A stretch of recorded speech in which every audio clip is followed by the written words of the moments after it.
Working women population పెరుగుతుంది day by day, and there is lot of cyber crime which is happening against women.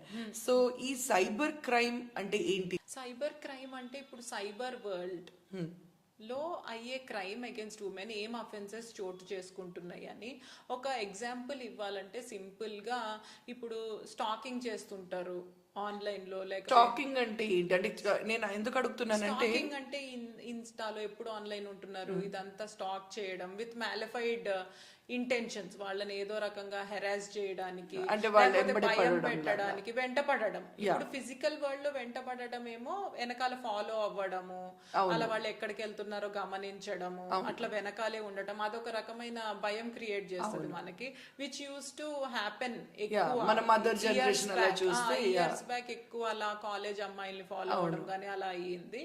ఇప్పుడు వచ్చేసి cyber world లో because everybody is active on social media, వాళ్ళ accounts అన్ని follow అవ్వడము, track చేయడము, so అలాంటివి.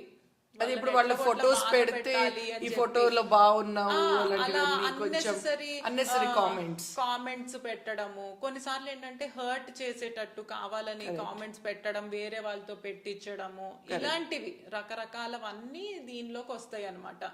Especially old age వాళ్ళని కూడా కన్ఫ్యూజ్ చేసి న్యూస్ వచ్చింది కదా ఫ్యూ డేస్ బ్యాక్.